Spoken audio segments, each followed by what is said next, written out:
Pode trazer para mim.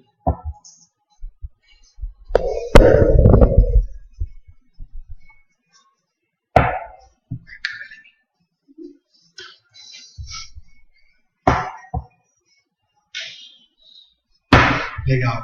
Bom dia, gente. Tudo certo? Tudo bem com todo mundo? Muito obrigado por estarem novamente com a gente nesse início de semana. A gente está retomando agora a nossa Web TV hoje. Hoje a gente vem falar um pouquinho sobre a atuação e a gestão da Secretaria de Proteção ao Cidadão aqui de São José dos Campos. A gente trouxe 2 representantes da questão de que cuida de vocês, né, que está junto com vocês, que se preocupa e tem a situação junto à Prefeitura, junto a vocês. Mas para a gente conversar um pouquinho antes de vocês já irem entrando aí no ar, porque é de manhãzinha, e para vocês também começarem a mandar suas perguntas para o nosso WhatsApp e também na nossa transmissão. Lembra, nosso WhatsApp é o 98218-4888. Então você pode mandar suas perguntas lá, e aí você vai entrando aí. Enquanto isso, a gente vai fazer nossos destaques. Você entrando agora no meon.com.br, você vai ver que o nosso destaque hoje é a Câmara se une no protesto contra cortes de árvores na Tivoli, mas organizadores temem palanque. Você entra lá, vai ver esse processo, esse debate que está ocorrendo sobre o corte de árvores ali na região da Avenida Tivoli, aqui em São José dos Campos, que vem desde semana passada, a gente conversando com vocês, a gente teve um bate-papo ao vivo aqui na MTV com o representante daquela área, com o proprietário da área que ia realizar esses cortes. Você vai entender um pouquinho mais dessa história, como que está repercutindo, que passo a passo que está levando, né? E para participar aqui, que também já está desde manhãzinha produzindo material com a gente, é a Beatriz Plaça, nossa estagiária, vai estar conversando diretamente com vocês nas redes sociais. Bom dia, Beatriz, tudo certo? Bom dia, Marcos, tudo certo. Outro destaque que a gente tem da nossa plataforma também é que a polícia prendeu na sexta-feira o suspeito de atirar no cobrador de ônibus Sidney Power. Isso também pode ser conferido nos destaques do MEON. Legal, a gente tem outros assuntos também que rolaram durante o fim de semana, sobre algumas confusões em um show que teve aqui na cidade. A gente também tem sobre outros casos de tráfico que a gente registrou. Tem um mutirão de catarata que vai acontecer em Caraguá e Lorena. Vocês também podem acessar lá ou encontrar. E várias outras matérias nacionais, eleições. Então tudo lá, meon.com.br. Então vamos começar diretamente com o nosso tema. Quem são os nossos convidados de hoje? O secretário de Proteção ao Cidadão de São José dos Campos, Antero Alves Baraldo. Ele é o major da reserva, isso mesmo, da Polícia Militar, né? Ele atuou como chefe da comunicação social do Comando do Policiamento do Interior 1, CPI-1, que responde por nossa região metropolitana do Vale do Paraíba, Litoral Norte, durante os anos de 2008 a 2016. Seja bem-vindo, secretário, muito bom dia. Bom dia, obrigado aí pelo convite. Muito importante a gente poder ter esse espaço para ter esse contato com a comunidade e poder passar um pouquinho do trabalho que está sendo feito na Secretaria de Proteção ao Cidadão pela nossa comunidade. Legal, muito obrigado. Outra pessoa, outro representante aqui da Prefeitura, que está aqui junto com a gente, é o senhor Devair Pietraroia, isso mesmo, acertei o sobrenome? Ele é comandante da Guarda Civil Municipal de São José. Ele está há 25 anos atuando na Guarda, começou como inspetor regional, né, aqui na cidade. E aí, seja bem-vindo, muito bom dia, para a gente falar um pouquinho também sobre a Guarda e esse concurso, né? Vocês já estão sabendo, o concurso que está aberto. Bom dia, Devair. Bom dia. Legal, gente. Então a gente vai começar a conversar especificamente sobre a Secretaria, né, de Proteção ao Cidadão. A gente estava conversando aqui antes de a gente entrar no ao vivo, que a Secretaria, vamos começar por onde entender o que é a Secretaria de Proteção ao Cidadão. Acho que esse é um ponto importante. Tem muita gente que sabe, a Secretaria de Finanças, Secretaria Jurídica, eu sei. E a Secretaria de Proteção ao Cidadão, o que compete a ela, qual que é a responsabilidade da Secretaria, para vocês entenderem e já começarem a questionar o direcionamento certo. Daqui a pouco eu pergunto sobre educação, não. Educação é outra coisa. Proteção ao Cidadão. Secretário, a sua secretaria, né, hoje aqui na cidade, qual que é a sua responsabilidade dentro da cidade com essa secretaria? Bom, a nossa secretaria, ela possui diversos departamentos, né? E a maioria deles tem uma interface muito próxima com a nossa comunidade. Então nós temos a nossa secretaria, o Departamento de Fiscalização de Posturas, nós temos a Guarda Civil, temos o COI, trabalhamos também com convênio com o Exército Brasileiro, então nós trabalhamos com o tiro de guerra, com o Corpo de Bombeiros e com a Defesa Civil também. Esses são os departamentos vinculados à Secretaria de Proteção ao Cidadão aqui no município. Que legal. Então a gente pode começar a abordar, né, diferentes questionamentos. O mais recente que a gente pode dizer que a gente está no mês de março, a gente não pode esquecer de falar das águas de março, né? A Defesa Civil vem desde o fim do ano passado, início desse ano, tendo várias atuações sobre essas questões de pessoas que estão em área de risco, áreas que permaneceram alagadas, casas invadidas. Como que foi a atuação da Defesa Civil nesse início de ano e como que está, onde estão a maior atenção de vocês aqui na cidade? É bacana a gente poder falar um pouquinho da Defesa Civil de São José, porque a gente aproveita essa oportunidade para fazer também uma retrospectiva do que tem sido o trabalho da Defesa Civil em 2017, agora no começo de 2018. Nós pegamos essa Defesa Civil no começo do ano passado, ela precisando de uma série de mudanças, de alterações e até mesmo de uma reestruturação, em termos de efetivo e em termos também de infraestrutura do departamento. A partir de então a gente começou a trabalhar junto com o pessoal da Defesa Civil. Hoje aqui em São José nós trabalhamos com 21 agentes de Defesa Civil, sendo que aqui no município, na sede do município, nós temos 100 voluntários. E em São Francisco nós temos 25 voluntários. Então, a partir de março do ano passado, quando eu assumi a secretaria, nós começamos a fazer um trabalho de formação, de capacitação desses agentes de defesa civil, abrimos inscrição para que nós tivéssemos mais voluntários em defesa civil e também começamos a reformular tanto a questão da instalação onde eles se encontram hoje, na Vila Industrial, como prover para eles alguns equipamentos para que conseguissem desenvolver as suas atividades a contento aqui no município. Com isso, nós adquirimos uma viatura nova para a Defesa Civil de São José. Já fazia muito tempo que isso não era feito no município.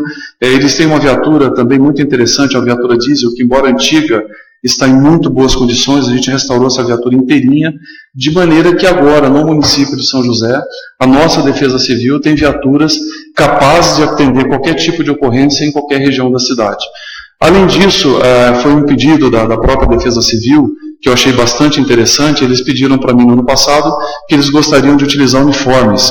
E imediatamente a gente providenciou uniforme, o que é muito bom, porque numa atuação em desastres, em calamidades, você tendo um agente de defesa civil identificado, isso facilita muito o nosso trabalho, porque aquela pessoa que está precisando de uma ajuda, de um socorro, ela consegue identificar de pronto tanto o homem como a viatura, quando ele todas as roupas da Defesa Civil. Aquela cor laranja, né? Laranja. Isso, laranja. Não tem como, ela é bem viva, é uma cor viva. A cor laranja com os detalhes em azul. E aí passamos também a adquirir alguns equipamentos menores, mas que contribuem para a atividade de Defesa Civil. Paralelo e nós passamos a trabalhar com capacitação desses agentes. Então, desde o ano passado, desde o mês de março, a gente tem feito muitos eventos, inclusive em parceria com o Corpo de Bombeiros do município. Vale lembrar que a Defesa Civil ela é uma atividade muito próxima da atividade de bombeiros. E aqui na cidade, o Corpo de Bombeiros ele trabalha com a minha secretaria por força de um convênio, o que acaba facilitando muito a atividade conjunta entre bombeiros do município e a própria Defesa Civil. Então, de lá para cá, nós fizemos alguns eventos de treinamento, de capacitação, até de formação de novos voluntários e de novos agentes. Conseguimos trazer do ano passado aqui para São José de novo, depois de muitos anos, a oficina de verão. A Defesa Civil ela é vinculada em todo o estado de São Paulo a um órgão da Casa Militar do Governo do Estado. Então, o coordenador estadual da Defesa Civil em todo o estado de São Paulo, ele é um coronel da Polícia Militar e ele trabalha na Casa Militar do Governo do Estado. Ele quem coordena todo o trabalho da Defesa Civil no interior do Estado. E uma vez por ano é feita uma oficina de verão. Essa coordenação estadual ela vai até as regiões administrativas, reúne as defesas civis daquela região e faz um treinamento, uma capacitação para o período de chuvas. E há muitos anos a gente não conseguia fazer esse treinamento em São José. O ano passado nós conseguimos trazer para cá. Então nós tivemos a presença de 37 dos 39 municípios nesse treinamento que foi lá no Parque Tecnológico e trouxemos inclusive municípios visitantes de fora da região metropolitana. Uma vez preparado o nosso time, a nossa equipe de defesa civil, nós começamos a atuar efetivamente no final do ano com a chegada das chuvas. E isso ficou bastante facilitado com a criação de um núcleo avançado que nós colocamos lá em São Francisco Xavier. Nós não temos agente de defesa civil lá, mas já temos 25 voluntários que atuam conosco lá em São Francisco. E temos também muitas ações que nós levamos os agentes daqui para lá, com as nossas viaturas, pegamos esses voluntários de Defesa Civil de São Francisco para a gente fazer as ações na região de São Francisco. Então, de lá para cá, nós começamos a trabalhar fortemente na questão das chuvas. Tivemos bastante ocorrência de chuva nesse final de ano e agora no começo de 2018. Esse ano nós tivemos um número muito significativo de ocorrências, porque nós tivemos nos anos anteriores um período de seca. E isso acabou acumulando chuva para esse ano de 2018. Caiu de uma vez só. Então nós tivemos muitas ocorrências no município, mas graças a Deus e graças ao treinamento, à capacitação desses agentes e o trabalho que eles desenvolveram no município, nós não tivemos nenhuma ocorrência com resultado significativo para a vida das pessoas ou para a saúde ou integridade física das pessoas. Evidente que essas ocorrências geralmente implicam na perda de bens materiais. E, geralmente, perda de muitos bens materiais. Mas, graças a Deus, as vidas humanas foram preservadas. Legal. A gente pode dizer que os pontos de maior atenção, ainda aqui na região, é a Zona Norte, né, para lá, e principalmente o Distrito de São Francisco, né? O que leva a Defesa Civil e leva essas regiões a ficarem mais atentas ali? Olha, na verdade, a geografia da região que faz com que a região norte do município, por estar mais próxima da serra, por ter mais morro, mais aclives, declives, muita mata, isso faz com que aquela região seja a região do município mais vulnerável, mais sujeita a eventos dessa natureza, e, portanto, é o espaço físico daqui do município onde a gente concentra a maior atenção. Até por conta disso que nós criamos esse NUPDEC, esse Núcleo de Prevenção lá em São Francisco Xavier, e buscamos na comunidade voluntários e capacitamos voluntários para que possam agir até antes mesmo da chegada da Defesa Civil. Então, se nós tivermos um evento lá em São Francisco, essas pessoas já estão treinadas, capacitadas e têm habilidade técnica o suficiente para agir até mesmo antes da nossa chegada, para que nós gastamos daqui lá em torno de 1 hora e meia de deslocamento, né?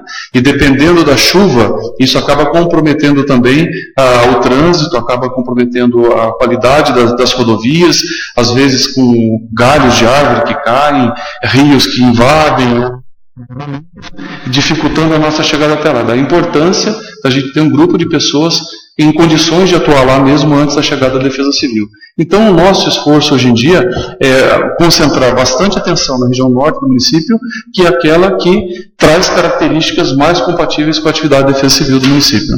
Legal. Bia, você tem alguém que já mandou mensagem, já falou alguma coisa? Bom, chamar de novo o pessoal, né?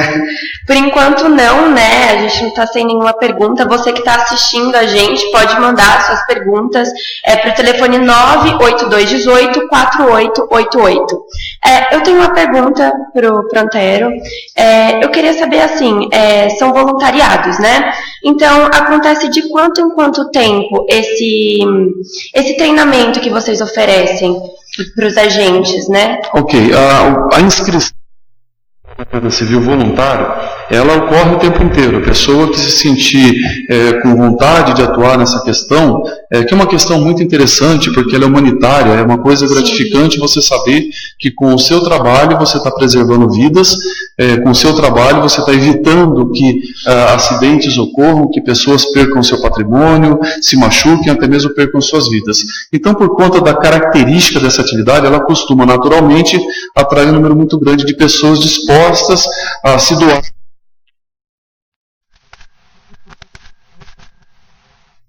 Agente voluntário da Defesa Civil.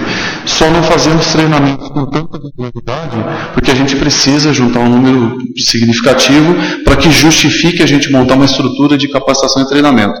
Mas no mínimo 1 ou 2 vezes por ano a gente costuma fazer um treinamento de agentes voluntários aqui no município. E tem a pessoa tem que ter alguma habilidade, tem que ter alguma formação para poder atuar dentro da Defesa Civil? Na verdade, o interessante da atividade da Defesa Civil é que ela é tão assim disciplinar. Quando você vai para um evento de catástrofe ou de um grande acidente, praticamente todas as habilidades são bem-vindas.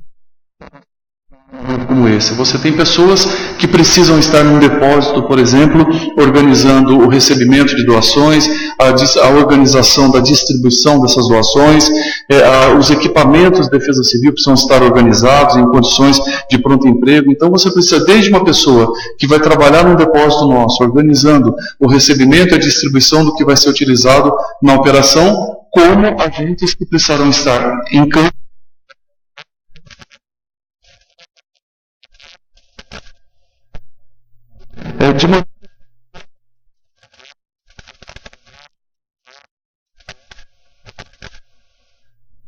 Legal, muito bom, gente. Eu acho que agora a gente pode entrar num outro assunto, até. Um outro gancho que você falou, né? Sobre essa questão da perturbação que vocês trabalham, né? Explicar um pouquinho para as pessoas onde entra a prefeitura, né, a secretaria, nesse que as pessoas às vezes confundem com o particular, a privacidade delas, e esquecem do outro também, né? Acredito que é nesse momento que entra a atuação da prefeitura para não haver essa perturbação, né? Explicar um pouquinho como que é, o que é fiscalizado nesse ponto. Nós temos um departamento na Secretaria de Proteção Cidadã, que chama Departamento de Fiscalização de Posturas Municipais, e ele tem assim uma gama muito grande, um espectro muito amplo de itens que são passíveis de fiscalização dentro do município. Então a gente fiscaliza desde uma feira, desde uma placa que é colocada em via pública anunciando um serviço ou um produto de um comércio próximo, como até a fiscalização da perturbação do sossego em eventos como o fluxo, né? Que é o que tem ocorrido bastante aqui. Eu gostaria apenas de fazer um parênteses nesse momento. Eu conversava recentemente com um colega meu e a gente comentava como é difícil viver em sociedade hoje, né? Eu já estou me aproximando dos 50 anos e eu lembro que quando eu era bem mais novo, a gente ia brincar com algum amigo, com algum coleguinha, e você andava dentro do seu quintal, que geralmente era muito grande, aí você pulava um muro, uma cerca, e aí você andava lá mais 2 quilômetros no quintal do seu coleguinha, até chegar na casa dele, para brincar com ele. Hoje em dia as pessoas, as famílias, vivem em 40, 45 metros quadrados, né? Então viver em sociedade hoje tornou-se uma prática muito mais complexa, muito mais difícil, muito mais complicada, né? Antigamente você fazia festa dentro do quintal da sua casa e o seu vizinho do lado, muro com muro, nem sabia que você tinha feito uma festa em casa. Hoje você conversa dentro do seu apartamento e o seu vizinho escuta a sua conversa no apartamento do lado, né? Sim. A pessoa anda no apartamento lá de cima e você escuta tudo embaixo. É uma coisa que cai, um cachorro que late, é uma criança que brinca, uma conversa. Então, essa mudança da estrutura social implica na mudança também dos hábitos, na mudança das regras de convívio, né? E é nessa hora que entra o poder público constituído em todas as suas esferas. O seu direito termina exatamente aonde começa o direito do seu vizinho.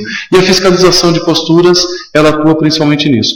E a atuação mais marcante que a gente tem tido nos últimos meses, na verdade desde quando eu assumi a secretaria, se constituiu um desafio para a nossa secretaria, foi atuar em relação aos fluxos, né?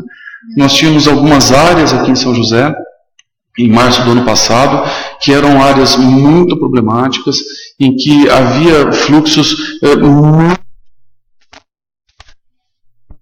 de bebida alcoólica, muito barulho, e havia inclusive denúncias e notícias de que nesses locais havia tanto tráfico como consumo de drogas.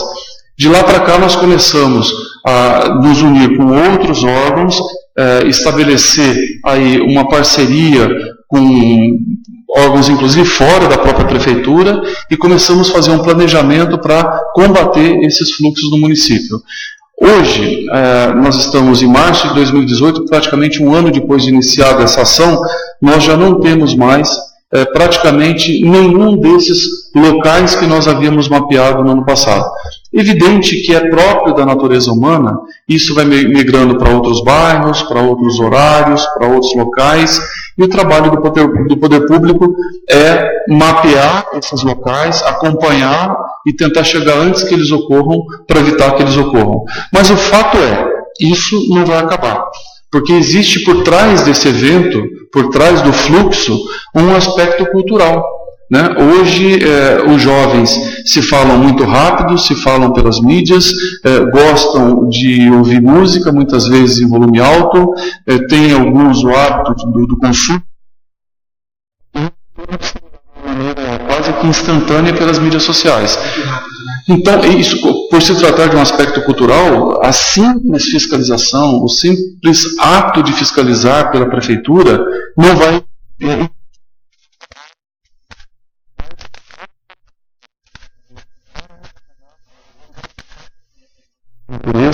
E aí a gente vai para lá e tenta agir em cima disso. E aí é importante a gente falar basicamente duas coisinhas, né? Até para reforçar essa questão. Uma delas é a seguinte: o ano passado, o governo do prefeito Felício, ele criou aqui em São José dos Campos um programa chamado São José Unida. Como é que funciona esse programa São José Unida? Periodicamente, a cada 2 ou 3 meses, nós marcamos uma reunião lá no Paço Municipal com todos os gestores de segurança pública do município de São José. Então, em todos os níveis de governo, no municipal, no estadual, no federal, periodicamente, a gente convida esses gestores de segurança pública e a gente faz uma reunião. Nessa reunião, a gente revê os indicadores operacionais de cada órgão e a gente aproveita para realinhar algumas estratégias conjuntas. E também é um momento muito precioso de troca de informações. É um momento em que a Polícia Civil fala para o município: olha, eu estou fazendo tal ação no município em prol da segurança pública, mas se o município puder participar em alguma ação, vai nos ajudar, vai melhorar muito a nossa performance, vai contribuir para que os nossos resultados ainda sejam melhores. A prefeitura faz a mesma coisa. Olha, nós estamos preocupados com a fiscalização, estamos preocupados com o ordenamento urbano, mas a gente, apesar desse esforço, está tendo um problema com um determinado tipo de crime em determinada região da cidade. E a partir dessa troca de informações, muitos alinhamentos ocorrem, muitas operações conjuntas também. Pode citar um que já ocorreu além do fluxo que a gente tem conhecimento? O que mais vocês já fizeram? Olha, uma coisa muito importante do São José Unida foi a implantação de centrais de vídeo monitoramento nas polícias, né? Então, no Copom da Polícia Militar, nós já tínhamos alguns monitores que recebiam imagens pré-selecionadas do COI lá dentro da sala de operações do Copom da Polícia Militar. Mas nós demos um passo à frente. Nós instalamos centrais de vídeo monitoramento, tanto na PM quanto na Polícia Civil. Então agora eles possuem uma central com eles, e dessa central eles conseguem ter acesso a todas as quase 500 câmeras que nós possuímos hoje no município. Qual que é a grande vantagem disso? Para a Polícia Militar é poder, primeiro, fazer o planejamento de uma operação, sabendo e conhecendo em tempo real, e depois, onde ela está desenvolvendo uma operação, para que ela consiga, de repente, fazer alguma correção ou o próprio acompanhamento daquela operação enquanto a operação está ocorrendo.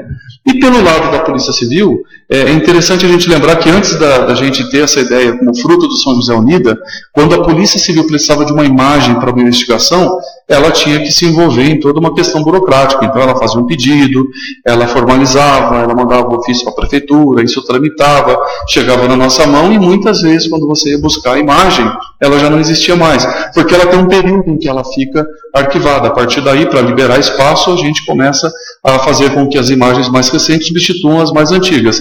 Isso não ocorre mais hoje em dia. Quando a Polícia Civil quer fazer uma investigação, ela vai lá na sua central de vídeo monitoramento, seleciona a câmera de interesse e já em tempo real ela tem aquela imagem e consegue também ter acesso às imagens pretéritas, né? Isso a gente acredita que tenha contribuído para melhorar em bastante, não só o planejamento operacional da polícia, o emprego dos seus ativos operacionais, como também a investigação da Polícia Civil. E uma outra coisa que aconteceu também bastante interessante, como fruto dessa São José Unida e das ações em conjunto com outros órgãos, é que aqui em São José dos Campos tem um fluxo que nos incomoda bastante e a gente está trabalhando firmemente para tentar reduzir isso, mas tem uma região da cidade que tem um fluxo diferenciado, que é a norte, né? Na norte o fluxo não é como ocorre em todas as demais regiões da cidade, ele ocorre em chácaras. Então existem algumas pessoas aqui no município que alugam chácaras muito afastadas dos bairros, Como se fosse uma festa particular. Quase uma festa, chega até a passar a impressão de que é uma festa particular. Aí a gente, quando começa a monitorar, percebe que não é uma festa particular, que é um fluxo, e como fruto dessa São José Unida, a gente tem trabalhado muito próximo da Polícia Militar, próximo do Capitão Matias, que é o comandante da região norte do município, e muitos desses episódios deixaram de ocorrer graças a essa atuação conjunta. Nós tivemos uma muito interessante, inclusive, que a gente estava fiscalizando um bar que estava fazendo muito barulho na cidade. Era uma danceteria, era uma boate, e eles tinham contratado uma banda, e aquela noite, aquele bairro, acho que ninguém ia conseguir dormir, e a fiscalização de posturas estava focada nesse bar. E aí o Matias me liga e fala: olha, eu estou com um problema aqui na Zona Norte, descobri uma chácara e eles vão fazer um fluxo, mas assim, talvez seja o maior dos que nós já tivemos aqui até agora.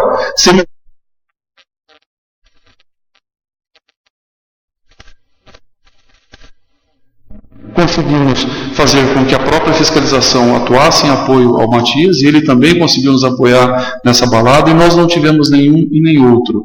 Então, se por um lado a gente tem hoje na cidade ainda alguns pontos que nos incomodam, a gente não consegue hoje quantificar quantos nós já conseguimos fazer com que não funcionassem e não incomodassem a nossa comunidade. Não é identificar onde estavam. O caminho até onde eles iam chegar, vocês estavam no meio e já espantou, poder dizer assim, uma realidade. Mas para isso, tem um aspecto que é muito importante, ele é muito interessante, a participação da comunidade.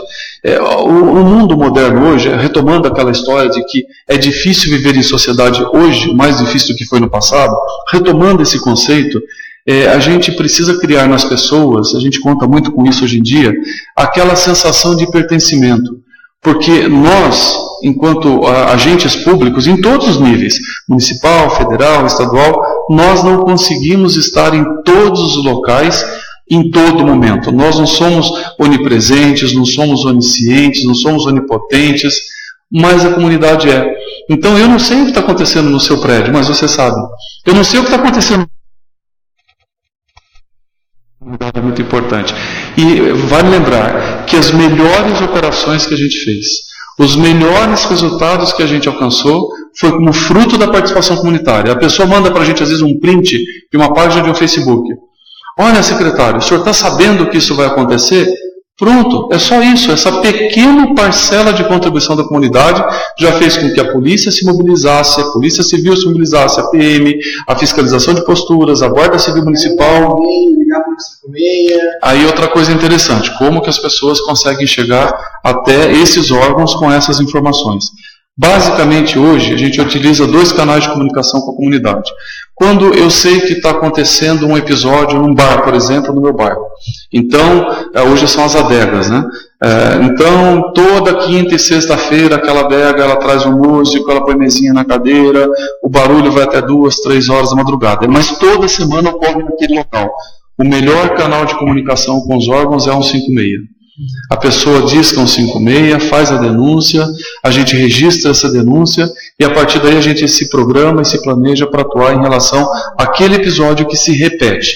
Agora, não é um episódio que se repete. O seu vizinho, o comerciante do lado da sua casa, o clube do seu bairro resolveu, ou até uma faculdade resolveu fazer uma festa, e essa festa acabou passando do horário, acabou se estendendo, aquilo acabou virando consumo de bebida, acabou virando som alto na frente da faculdade, e aquilo não se repete, aquilo está acontecendo só naquele momento. Nesse caso, o canal de comunicação com a gente não é um 56, é um 90.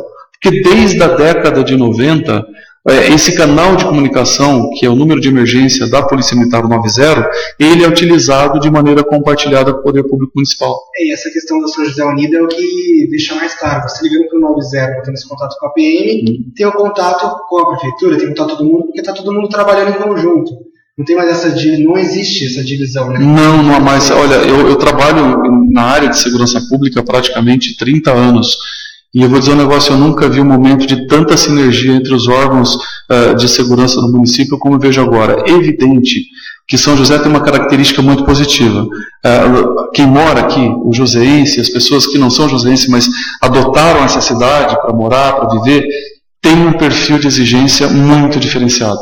A pessoa, o cidadão ele fiscaliza muito, ele cobra muito, ele exige muito, o que é muito positivo, porque exige uma habilidade muito grande dos poderes públicos constituídos e os órgãos têm que o tempo inteiro estar atentos e se aperfeiçoando, né? Então, aqui há essa característica da cobrança e por conta dela, chegar a um ponto em que todos estejam 100% satisfeitos com todos os órgãos públicos é muito difícil. Mas eu vou dizer que, assim, eu nunca vi tanta sinergia como eu vejo hoje e nunca vejo resultados tão positivos como eu vejo hoje. Esses dias conversava com os órgãos de segurança pública estaduais, com a Polícia Militar e com a Civil, impressionante o número, por exemplo, que nós temos de homicídio por 100 mil habitantes aqui no município, né, muito abaixo de 10 por 100 mil habitantes, sendo que a ONU, ela usa 10 como padrão. Esses dias eu li uma matéria sobre Paraty, que é uma cidade pequena, próxima, e bem aqui do lado estavam com indicadores de 60 por 100 mil habitantes. E aqui nós temos um indicador abaixo de 10 por 100 mil habitantes. Isso fruto do trabalho que é feito pelas polícias do município e por essa sinergia que há entre a polícia e os demais órgãos de segurança, inclusive com a prefeitura também. Acho que para contextualizar o que o secretário está falando, dessa questão de vítimas de homicídio, né? A gente teve em 2016 aqui em São José dos Campos, foram 77 vítimas de homicídio doloso e outras 4 vítimas de latrocínio. Enquanto em 2017 a gente teve 52 vítimas de homicídio doloso e 4 vítimas de latrocínio. Então a gente teve uma queda mais de 20 casos registrados disso. Em janeiro esse ano a gente já começou o ano com um número, podemos dizer, baixo perto dos outros anos, né? Esse ano foram 7 vítimas em janeiro, 7 vítimas de homicídio doloso e caso de latrocínio, não teve caso de latrocínio em janeiro esse ano. Por conta da metodologia de divulgação, a gente acaba divulgando, todo mundo, tanto os órgãos públicos como a própria imprensa, os dados regionais, né, que estão acima de 10. E aí cria a sensação de que São José, que São José provavelmente, se a região está em torno de 10, São José provavelmente é acima de 10, né? Na verdade não, São José é quem puxa o indicador para baixo, São José está abaixo de 10 por 100 mil habitantes. Né? O número de habitantes é muito grande, né? A cidade é grande, então, consequentemente, os crimes vêm acontecer em um número maior que assusta, né, as pessoas. Não.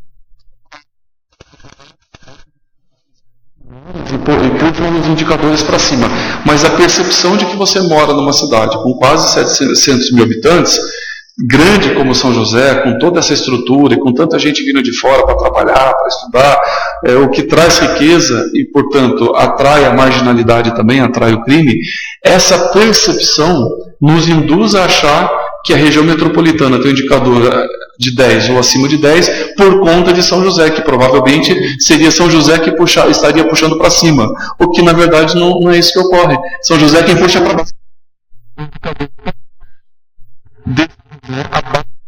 É que permite que a nossa região esteja no patamar dos 10. Legal, né? Acho que para entrar nessa atuação de estarmos nesse número, estarmos trazendo esse número para baixo, e a gente ter visto números na cidade virem reduzindo nesses últimos anos, a gente tem uma atuação das gestões de segurança pública, né? Polícia Civil na sua investigação, Polícia Militar na sua ação ostensiva, né? E a gente não pode deixar de esquecer de falar da Guarda, que é por isso também que o Devair está presente com a gente hoje. A gente está completando esse ano 30 anos da Guarda, né? Isso. A gente teve comemoração no último ano, no último mês, né, a gente comemorou os 30 anos da Guarda. A gente queria, acho que ouvir tanto de você, secretário, quanto do Devair, que estão à frente da gestão como comandante, como secretário da Guarda Civil, nesse ano de comemoração dos 30 anos, como é estar à frente da Guarda no ano de 2018? Aproveitar para a gente fazer uma retrospectiva, então, também da atividade da Guarda nesse período, né? Nós fizemos, desde que assumimos a secretaria, era um pedido do prefeito Felício para que a gente reestudasse o modelo de emprego da nossa Guarda Civil Municipal. E aí nós fizemos um estudo, tentamos identificar primeiro quais ativos eu possuía, o que eu tinha de ativos operacionais, o que eu tinha de recursos humanos disponíveis, né? E depois fazer um mapeamento também do emprego desses ativos. Quais eram os problemas do município onde que eu empregava usualmente esses recursos que eu dispunha. E a partir daí, com a outra e tentar identificar quais as oportunidades que nós tínhamos de melhoria. Isso ocorreu entre o mês de abril, maio, mais ou menos do ano passado. A gente já tinha esse cenário mais ou menos desenhado, e aí, como fruto dessa orientação do nosso prefeito Felício, eu comecei a exercer algumas medidas de gestão na nossa guarda. Então, uma das primeiras que nós fizemos foi investir intensamente no treinamento e na capacitação dos nossos guardas.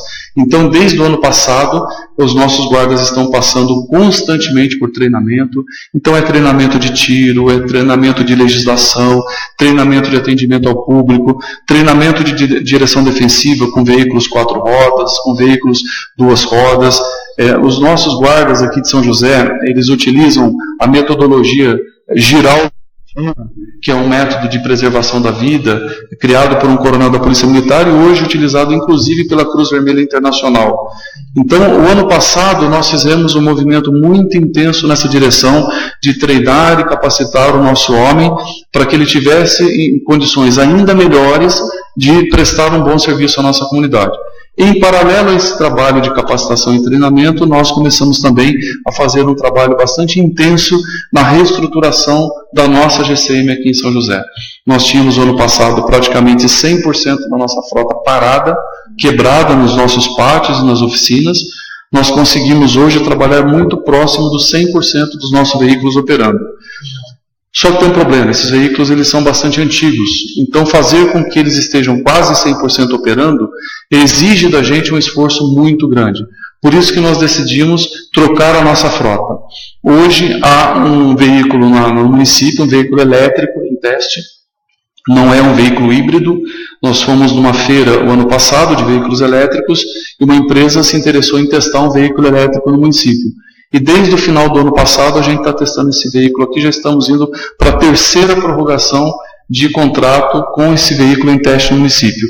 Isso contribuiu para que a gente conseguisse desenvolver aqui no município, por determinação do prefeito Felício, um estudo de vantajosidade econômico-financeira e técnica de ter um veículo municipal. Esse concluído conseguiu demonstrar que é mais vantajoso ter um veículo elétrico na frota da Guarda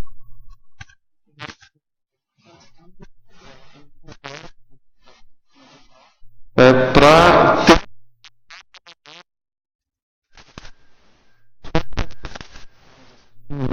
eles ouvindo ter que testa em São José dos Campos, ele é um veículo elétrico.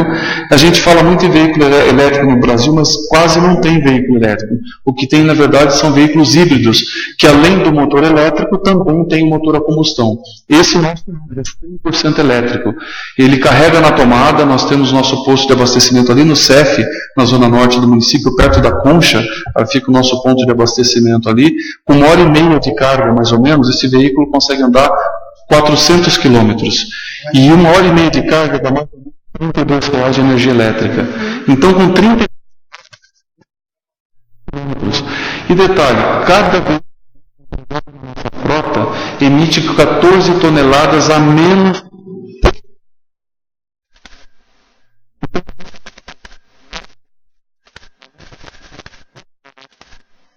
Também contribui para que a nossa cidade esteja cada vez mais limpa. Já é uma cidade que tem muitos parques, muitas áreas verdes, mas com isso a gente consegue fazer com que ela fique ainda melhor. Então nós fizemos isso, testamos esse veículo elétrico, fizemos um estudo, estamos caminhando para ter veículos elétricos no município, tomara que a gente consiga, e com isso a gente colocaria uma frota nova na mão desses guardas para que consigam trabalhar segura, se sintam prestigiados, reconhecidos, valorizados e com isso prestar um serviço ainda melhor para a comunidade. Acho que dentro desse assunto tem uma pergunta, né? Tem uma pergunta. Em relação à manutenção, né? Eu também ia fazer essa pergunta. Em relação à manutenção, é vantajoso? Do veículo elétrico? Isso, e também é a pergunta do Bruno Vicente, que se encaixa. Passei em frente à mecânica que atende a prefeitura e vi várias viaturas da guarda e bombeiros paradas. O que está sendo feito? Então, vou responder.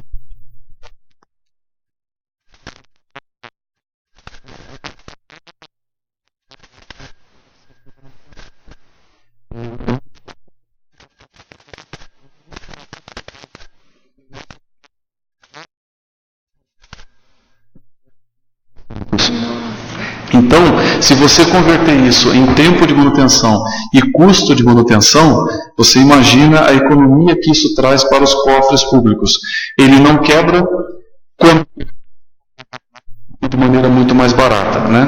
Agora, a pergunta do Bruno, por que nós temos tantos carros parados na oficina? A resposta eu acho até que eu dei quando eu explicava da renovação.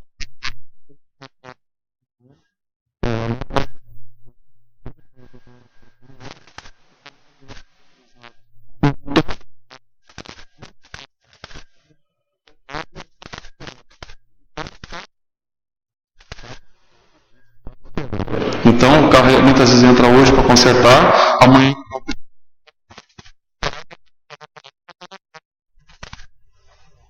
Então, 100% da nossa frota operando, porque diariamente as viaturas quebradas conserta e devolve essas viaturas operando. Isso são quantas viaturas para a gente entender quanto é essa frota, para a gente entender quantas estão em manutenção diariamente, quantas estão na rua? Hoje eu trabalho uma frota entre 30 e 40 veículos, contando desde as nossas motos até os nossos ônibus, né? Aqui nós temos 2 ônibus, por exemplo, na guarda, que são ônibus de vídeo monitoramento. Então são ônibus que você consegue colocar dentro de um evento grande, que nem os eventos que nós temos em Novo Horizonte, em Eugênio de Mello, os próprios eventos do Parque da Cidade, a gente consegue colocar esses ônibus e eles fazem vídeo monitoramento dessas áreas, inclusive com um zoom muito generoso. Portanto, se alguém estiver fazendo alguma coisa de errado e tiver um ônibus nosso perto, cuidado. Essas câmeras são muito potentes e o zoom de aquisição de drones. A nossa expectativa é que no futuro a gente consiga trabalhar com esses drones integrados ao ônibus que está no nosso código. Mas apenas nós temos hoje, contando desde o ônibus até a moto, uma frota de em torno de 40 veículos. E algo em torno de 10. Isso acaba indo para a oficina diariamente, mas vai para a oficina num dia, no outro dia já está na rua de novo, de maneira que se você passar na oficina você não vai ver sempre o mesmo veículo, mas sempre vai ter um veículo nosso lá quebrado. Fica um bairro. Infelizmente, porque o carrinho já está velhinho, já está precisando trocar. Legal. Dar bom dia aqui para o José Carlos Souza, que mandou bom dia para a gente. Muito obrigado por estar assistindo, José. Eu acho que outro ponto da guarda, que eu acho que a gente pode dizer qual é, até a Beatriz estava com a dúvida antes para a gente entender, qual que é a diferença, né? Pode perguntar, você que estava com essa dúvida, vai lá. Qual a diferença, né, entre a Guarda Civil Municipal e a Polícia Militar? A tua pergunta é básica.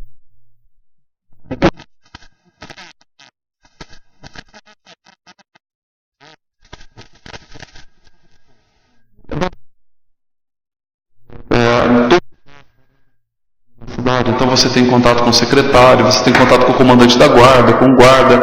Então a estrutura.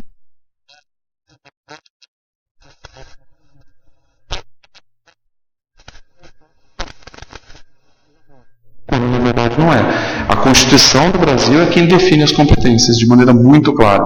Então quando você está falando de crime, a competência é da Polícia Estadual. Antes do crime ocorrer, você está falando da Polícia Militar, que faz todo um planejamento de policiamento ostensivo e preventivo, colocando as viaturas na rua para que o crime não ocorra.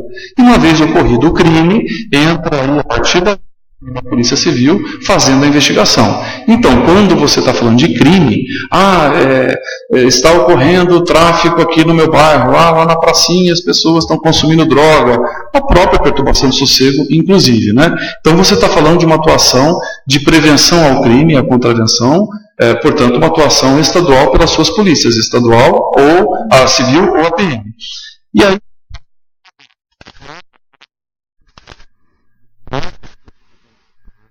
dos serviços municipais, dos agentes municipais e das áreas públicas municipais. Então essa é uma atuação da guarda. Então, se por exemplo um agente de fiscalização nosso está fazendo uma fiscalização e encontra um problema, por incrível que pareça, isso acontece. As pessoas muitas vezes, às vezes, além de estarem fazendo coisas erradas, aí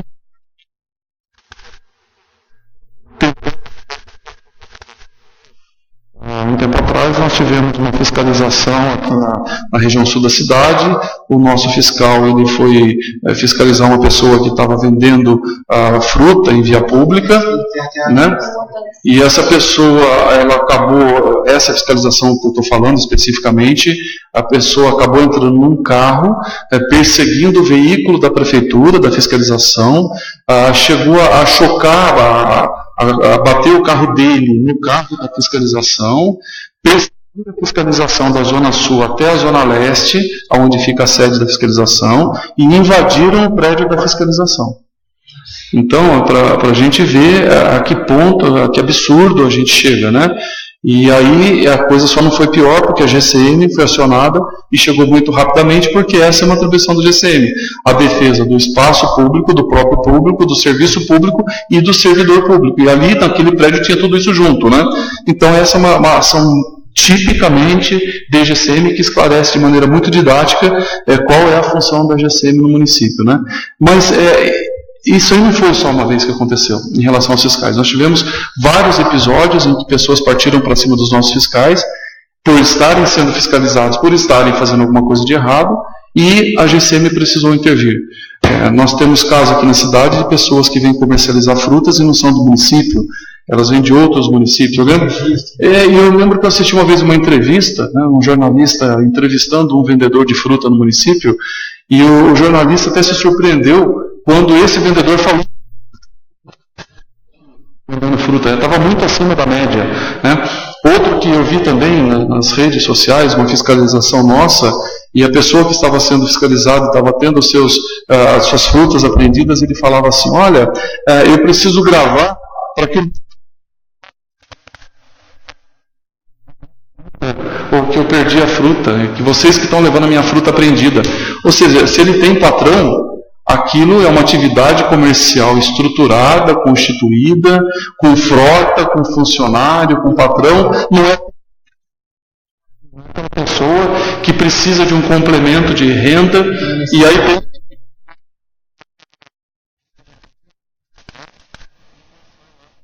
para vender, para ter um complemento da renda. Muitas vezes há toda uma rede estruturada por trás disso, e é por isso que depende de uma ação da fiscalização. E aí a Fundação Municipal fazendo a proteção desses agentes, porque embora pareça uma atividade simples, não é, ela é complexa e muitas vezes perigosa. A nossa guarda aqui, ela tem o uso da arma, né? Sim, sim, então, sim. Como que, acho que até vale para o Devair também, que você trabalhou na época que não tinha o uso da arma, né, anteriormente. Ou não, já, desde que você entrou já estava o uso da arma. E o que muda? A Guarda Civil ter ou não a arma, e dentro dessas atuações, né, necessárias, dessa proteção que vocês fazem ao próprio público, né? Como que é a atuação da GCM? Como que você vem há 25 anos trabalhando dentro disso? A Guarda trabalha armada desde 1995. 95 para cá passou a trabalhar armada. Anteriormente não trabalhava armada. E o que você viu de diferencial, de diferença depois que teve essa inserção? A questão de trabalhar armado de 95 para cá é que o secretário falou. A cultura anterior é diferente da que tem hoje. A criminalidade que tinha antes é totalmente diferente da que tem hoje.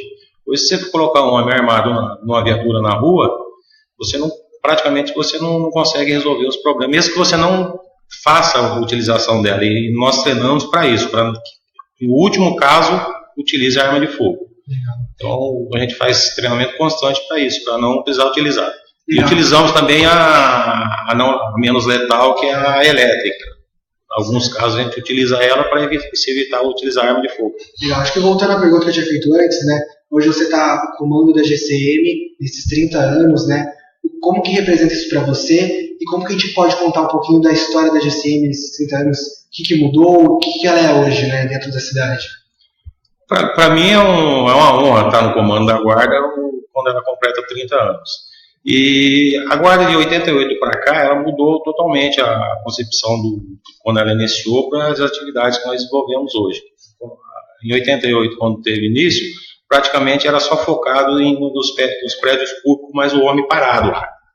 Hoje não, hoje a gente já trabalhamos mais com viatura e menos homens parados nos prédios para dar uma cobertura maior de todos os prédios. Hoje nós temos em torno de 510 prédios públicos para tomar em conta. E são quantos GCMs hoje em dia? Hoje nós temos 285. 285.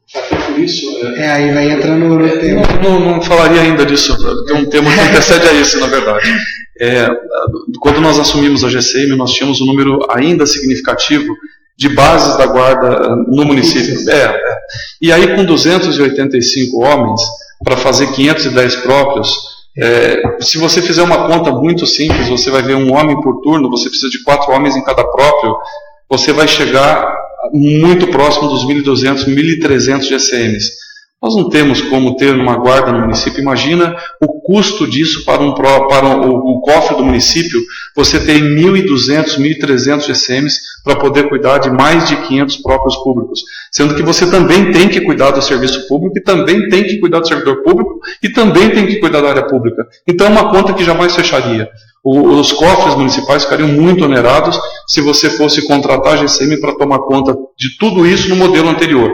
Então nós passamos a fechar algumas bases da guarda. Hoje nós praticamente não temos mais nenhuma base fixa, então a gente não onera mais o efetivo da GCM parado dentro de uma instalação. Esse é um modelo que a PM também emprega, ela também hoje ela prioriza não ter bases fixas, e a GCM também.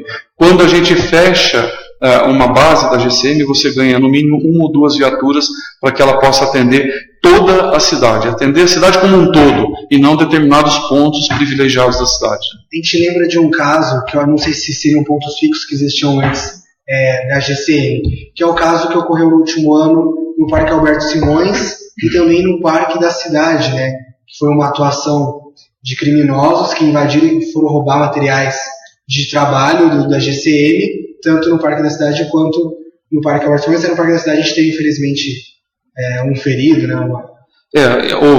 Infelizmente houve. Mas a gente tira um aprendizado, assim, evidente que não é uma ocorrência positiva, muito pelo contrário, uma ocorrência em que há confronto, uma ocorrência em que há agressão a um agente público do Estado, né? Há países, inclusive, em que você agredir um agente público, isso acaba se constituindo num agravante. Você recebe uma pena maior por ter agredido um agente público, né? Aqui no Brasil tem uma característica interessante. Se você comete um furta alguma coisa de alguém, é um crime. Se você furta alguma coisa do patrimônio público, esse crime, a pena é diferenciada, em se falando da coisa, do objeto. Mas se você agride uma pessoa, você tem uma pena. Se você agride um servidor público, a tua pena não é diferenciada, entendeu? E há países em que isso é. Então, é muito desagradável a gente ter registros dessa natureza, mas, por outro lado, a gente tira um aprendizado muito significativo. Qual que é o aprendizado que eu tiro desses 2 episódios? De quão unida e integrada é a polícia do município com os demais órgãos de segurança pública. Era uma ocorrência típica nossa, tanto uma quanto outra, tanto no Alberto Simões como no Parque da Cidade, era uma ocorrência de agressão ao patrimônio público municipal, e em um desses 2 casos de agressão também ao servidor público municipal. Nos 2 casos houve a subtração de bens do patrimônio público municipal, coletes, armas e tudo mais, mas fruto dessa integração e dessa sinergia que há com os demais órgãos de segurança, a polícia, no segundo caso, que foi do ano passado, 2017, o do Alberto Simões, ela agiu de maneira tão rápida que ela conseguiu identificar os autores do crime, prender os autores do crime e recuperar tudo o que foi levado desse crime do ano 2017. Só que, ao fazer esse trabalho, ela acabou descobrindo que era a mesma pessoa do crime de 2016, e ela conseguiu recuperar também o que tinha sido levado em 2016. Ou seja, o saldo foi todo negativo, porque a pessoa foi presa, tudo que ela roubou ela teve que devolver para os cofres públicos, e agora responderá por esse processo. Aí a gente entra num ponto, você falou dos 285 guardas, 510 prédios que a gente estava falando antes de entrar nessa questão, infelizmente, que ocorreu. Hoje, no mês passado, a gente já teve a abertura do concurso público para novos guardas, novos 50 guardas, Quando vocês decidiram que havia necessidade de contratar mais guardas, e como que está acontecendo esse processo, como está sendo a adesão das pessoas à busca nesse primeiro período de inscrição, que vai até o dia 20 e 29, eu vou dividir a resposta em 2. Eu fico a primeira parte e passo a bola, porque vai terminar para mim, porque ele vai conseguir falar com muito mais propriedade do que eu. Na verdade, lá atrás eu tinha comentado que a gente fez um estudo de todos os ativos que nós dispunhamos, então eu estudei a quantidade de viatura, a quantidade de GCMs, depois nós fomos estudar os problemas que nós tínhamos que atender com esses recursos, tentamos integrar um ao outro para ver como que a gente ia atender da melhor maneira, gastando o menor número possível de recursos. Nesse momento a gente chega à conclusão que precisa melhorar um pouquinho o número de GCMs do município. Aí eu levo essa questão para o prefeito Felício e ajustamos no finalzinho do ano passado a abertura de um edital. E ele acabou de abrir, estamos contratando nesse edital, inicialmente 50 GCMs. O edital ele é para a partir de 50. Então agora nós teremos a prova, nós estamos tendo um número muito grande de candidatos inscritos de toda a região, de municípios aqui próximos de São José. Esses dias eu recebi a ligação de um GCM de São Paulo. Ele quer largar a GCM de São Paulo e quer vir trabalhar na GCM de São José, né? Ele gosta do município, está vendo o trabalho que está sendo feito de valorização na GCM. Falou, poxa, eu gosto da cidade, e eles estão trabalhando de maneira bem valorizada, estão recebendo uma série de recursos, eu estou pensando em mudar para São José e morar em São José, quero trabalhar na GCM de São José. Tem pessoas do sul de Minas, a gente se inscrever para o concurso, cidades do litoral, cidades do Vale Histórico, então é um concurso que está sendo bem procurado. E nós abrimos 50 vagas para esse primeiro momento. Mas o edital, nesse edital, a gente pode vir eventualmente a contratar outros GCMs, mais GCMs, no futuro, caso a gente entenda que é necessário, porque o edital permite. Mas para agora, a gente pretende contratar 50 GCMs. Vamos dizer, a lista dos 100 primeiros colocados, a gente pode ser que esses 50 próximos no futuro venham ser chamados novamente, a gente não sabe quando, né? Talvez sim, talvez não. Em termos de legislação, a lei de licitação permite. Esse edital ele continua vigente e a gente pode voltar a chamar mais uma ou duas turmas, se a gente entender necessário, a gente aproveita o edital. Mas um ano, mas para agora a gente vai contratar os 50, tudo bem? E do concurso especificamente da carreira, né? Que é importante